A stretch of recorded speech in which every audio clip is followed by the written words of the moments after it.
आइए बात करेंगे यहाँ दिल से, जो पहुंचेगी सीधे आपके दिल तक। आइए मिलवाते हैं आपको ऐसी शख्सियतों से जिनसे बातें होंगी दिल से, जो पहुंचेगी सीधे आपके दिल तक।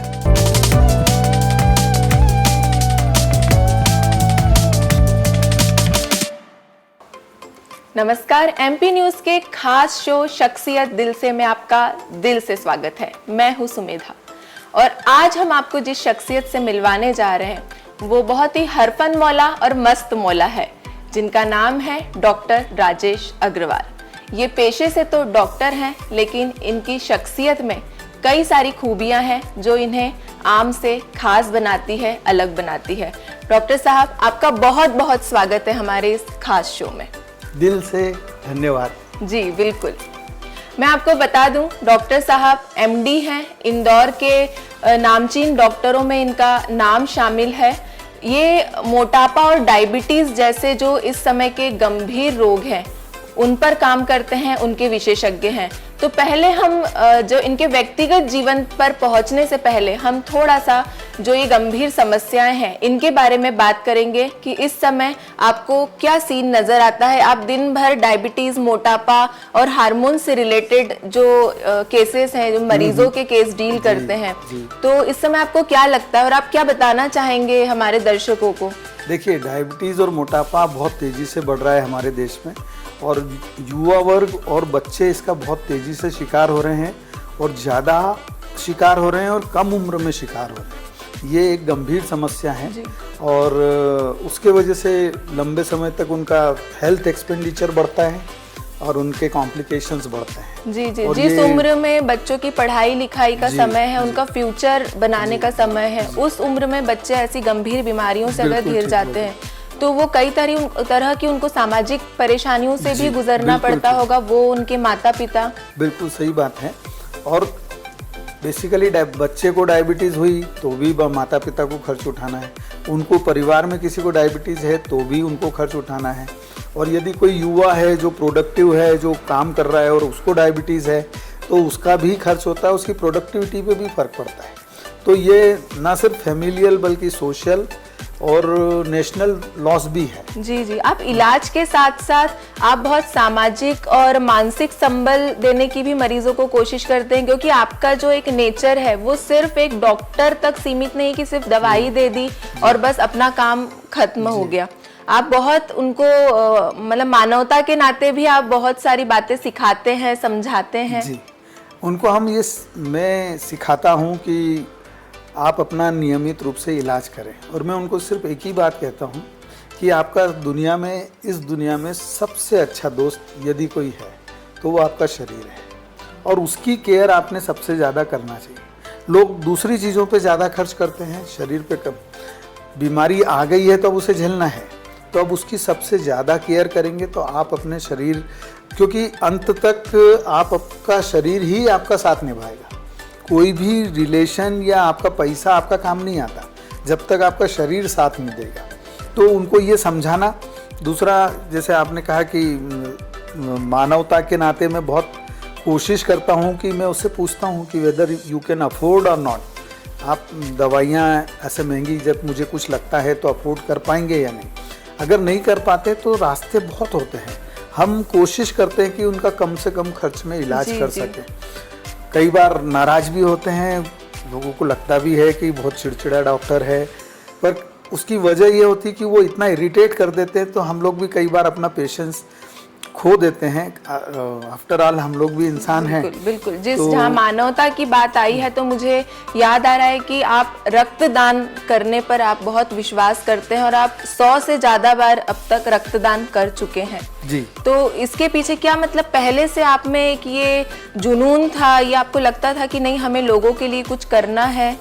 नहीं। तो कैसे इसकी शुरुआत हुई? इसकी शुरुआत ऐसे हुई कि जब मैं मेडिकल कॉलेज में था और जब हमारी हॉस्पिटल में ड्यूटी लगती थी, खासतौर पे एमवाई हॉस्पिटल में, तो कोई सीरियस मरीज आता था और उसे रक्त की ज़रूरत पड़ती थी, तो मरीज के साथ हमेशा 25-50 लोग अटेंडेंट आते थे भीड़ बनाकर, और कई बार वो बदसलूकी और वो सब करते थे। पर जैसे ही हम कहते कि इन्हें 2 बोतल खून की जरूरत है। एक भी रिश्तेदार तो वहां नहीं पीछे हट दिखता था, जाते, कोई जी। भी वहां नहीं होता था जैसे वो लावारिस आदमी हो। तो एक बार ऐसा हुआ कि एक पेशेंट को बहुत ज़रूरत थी और उसके साथ वाकई में कोई नहीं था और शायद कोई परिचित लेकर आए थे। अब ब्लड बैंक में भी ब्लड नहीं था, तो मैंने कहा एक बोतल मैं ब्लड देता हूँ, आप एक बोतल आप तो लोग दे दीजिए। तो बोले हम इनके रिश्तेदार नहीं। मैंने कहा मानवता के नाते आप दे दीजिए, मैं भी तो दे रहा हूँ, मैं भी रिश्तेदार नहीं हूँ। और इस तरह से वो एक बोतल उसको ब्लड दिया, एक उन लोगों ने दिया, उनको प्रेरित करके कि पहले मैं दूंगा फिर आप दीजिए। जी, तो तब और से वो ऐसे ही सिलसिला चल पड़ा। चालू है। आपने देहदान के लिए भी आपने सपत्नीक आवेदन किया हुआ है कि जब भी जी, हमारी मृत्यु होगी उसके बाद हम देहदान करेंगे। इसके पीछे का जो कारण है वो मेरा हमेशा देने में विश्वास रहता है। कभी ऐसा नहीं कि किसी से कुछ ले लूँ, मांगता सिर्फ भगवान जी से हूँ जी, कि जो भी चाहिए इन्हीं से मांगना। तो मैंने मेडिकल कॉलेज में जो सीखा था तो वो किसी की बॉडी पे डिसेक्शन करके हमने सीखा। शायद उस वक्त से, या पता नहीं, मुझे भी खुद याद नहीं कि कब से ये मेरे दिमाग में होगा। मेरे दिमाग में ये था कि ये मेरे ऊपर कर्ज है मेडिकल साइंस का और वो मुझे उतारना चाहिए। जब मैंने किसी एक व्यक्ति की बॉडी पे सीखा है और उस जो पढ़ाई मैंने की और जो कुछ मैंने सीखा उसके वजह से आज मैं इतना आगे बढ़ पाया हूँ, तो मेरा फर्ज है कि मैं भी कुछ करूँ। और इस वजह तो से ये मैंने तेरा तुझको अर्पण, जी इस सिद्धांत को ध्यान में रखते हुए सर ने ये इतना बड़ा निर्णय लिया है। और अगर हर डॉक्टर ही ये सोचकर इस तरह का आवेदन करे देहदान, अंगदान, नेत्रदान का, तो शायद जो इस समय पूरा भारत और या पूरा विश्व जो अंगों की गंभीर कमी की समस्या से जूझ रहा है, तो शायद ऐसा न हो और हर जरूरतमंद को अंग मुहैया हो जाए। इसमें मैंने एक चीज़ और भी लिखी है कि जो मैंने डाइंग डिक्लेरेशन लिख दिया है और उसको नोटिफाई करा दिया है। वजह ये कि कभी कोई परेशानी नहीं आए, कानूनी तौर पे कुछ परेशानियां आती है तो कि जब मेरी ब्रेन डेथ हो जाए, कई बार ब्रेन डेथ हो जाती है और आप वेंटिलेटर पे रहते हैं और आपका रेस्पिरेशन और हार्ट चलता रहता है, पर ब्रेन इज डेड, मतलब लाइफ नहीं हो सकती। तो उस समय ट्रांसप्लांटेबल ऑर्गन्स अगर आपके काम कर रहे हैं तो उनको उसमें यूज़ कर लिया जाए, वेंटिलेटर वगैरह वो सब हटा दिया जाए। तो मुझे लगा कि क्योंकि वो तो बेकार ही है होना, अल्टीमेटली बेकार होना है, किसी की ज़िंदगी बच जाए तो शायद ईश्वर की कृपा से मैं कुछ अच्छा काम कर पाऊँ। जी, ये बहुत ही नेक काम है ये। और एक मैं आपको बात बता दूं कि एक डॉक्टरी पेशा ऐसा है कि जिसमें डॉक्टर सुबह से रात तक सिर्फ मरीजों के बीच में उलझे रहते हैं, बस दवाइयाँ, इलाज, जांचें, इसी में उनका पूरा दिन गुजरता है। लेकिन अगर कोई डॉक्टर के पेशे के साथ न्याय करते हुए भी पारिवारिक व्यक्तिगत जिम्मेदारियों को पूरा करे और खास तौर पर अपने शौक को भी जिंदा रखे, तो शायद उससे बड़ी और कोई बात नहीं होगी और वो शायद एक संपूर्ण व्यक्तित्व होगा हमारा। तो सर के बारे में मैं आपको बता दूं कि सर अपने प्रोफेशन के साथ साथ लेखन का कार्य भी करते हैं। कई इनकी मैगजीन्स में इनके आर्टिकल्स छपते हैं और सिर्फ अपने पेशे से संबंधित नहीं, बीमारियों से संबंधित नहीं, कई सामाजिक, आर्थिक और राजनीतिक मुद्दों पर भी लिखते हैं। तो सर से मैं जानना चाहूंगी कि कैसे इसकी शुरुआत हुई, क्योंकि लेखन कार्य एक बहुत ही अलग तरह का कार्य है। इसके लिए हमें बहुत एकाग्रता की जरूरत होती है, जिस समय हमें फ्री टाइम मिले। तो कैसे आप इन सब चीजों के लिए समय निकाल पाते हैं? मुझे पढ़ने का भी शौक है, तो और मैं पढ़ता सिर्फ हिंदी किताबें ही हूँ। मुझे इंग्लिश पढ़ने में बहुत जोर आता है, तो क्योंकि हिंदी मुझे ऐसा लगता है कि जैसे माँ की गोद में कभी भी सर रख के सो जाओ तो कभी भी पढ़ सकते। इंग्लिश पढ़ने के लिए मूड बनाना पड़ता है। तो एक तो ये, और मैं हिंदी किताबें पढ़ता हूँ तो बहुत अच्छे अच्छे लेखकों की मैंने रामायण, गीता, महाभारत सब पढ़ी है और बहुत सारी कालजयी रचनाएं भी पढ़ी है। तो उनमें से कहीं मुझे कुछ ऐसी प्रेरणा मिलती थी कि कभी कुछ गलत होता है तो मेरा अंतर्मन खोल उठता है। तो आज से लगभग 40 साल पहले की बात होगी, तब एक लड़की को दहेज के वजह से जला दिया था और उसका दहेज के दावानल में लड़की का ऐसा कुछ उसका टाइटल था। वो मैंने पढ़ा तो मुझे बहुत गुस्सा आया और मैंने एक आर्टिकल, मतलब कुछ लिख दिया और उसे पेपर में भेज दिया कि लोग ये दहेज के दावानल में लकड़ियों की जगह लड़कियों को जला रहे हैं। जी जी जी। और वो वैसा का वैसा टाइटल के साथ एक प्रतिष्ठित अखबार में 4 कॉलम की न्यूज़ बन के उनके एडिटर ने छापा और उसने मुझे इतना बूस्ट किया। और वो इंदौर का उस समय नंबर 1 नई दुनिया पेपर था, तो उसने मुझे इतना बूस्ट किया कि मैं कुछ लिख सकता हूँ। वो मेरे लिए एक मोटिवेटिंग फैक्टर था। साबित हुआ वो। और उसके बाद जब भी मुझे कुछ समझ में आता तो मैं लिख देता। मुझे सुबह 4 बजे मैं अपने सिरहाने पे कलम और कागज भी रखता हूँ, तो मुझे जब भी कोई विचार आता है मैं तुरंत नोट कर लेता हूँ, क्योंकि मैंने देखा अक्सर कि मैं सोचता हूँ बाद में लिख लूँगा तो वो मैं भूल जाता हूँ। उसके बाद वो कभी वो विचार वापस नहीं आता, तो उसे तुरंत लिख डालता हूँ। फिर जब मन आता है तब ये तो मतलब एक लेखकों का और कवियों का तरीका होता है कि जब जो दिमाग में आ जाए तुरंत लिख लिया जाए, ताकि वो बाद में वो भावनाएं न चली जाए। जी बहुत खूब, बहुत खूब। सर की जिंदगी से जुड़ी एक बहुत ही मजेदार लेकिन उनके दिल से जुड़ी ये बात है। आप सुनेंगे, आप ये देखेंगे तो आपको भी बहुत आश्चर्य होगा कि आप कल्पना कर सकते हैं। इनके 2 बेटे हैं, तो जो इनका छोटा बेटा है उसके जन्म से लेकर आज तक की इन्होंने हर तस्वीर को कैमरे में कैद किया है। इस समय इनके बेटे 22 साल के हो चुके हैं और 22 साल में एक दिन भी ऐसा नहीं गया कि उनका फोटो नहीं खींचा गया हो। तो कैसे ये संभव हुआ? और ये एक तरह का जुनून है कि आपने ये सब आप कर पाए और ये Limca book of world record में भी ये शामिल हो चुका है। एक्चुअली इसके लिए क्या, मैं किताबें पढ़ता हूँ तो मैंने कहीं पढ़ा था कि बुढ़ापे में आदमी का सबसे सच्चा दोस्त किताबें होती है या फोटोग्राफ्स होते हैं।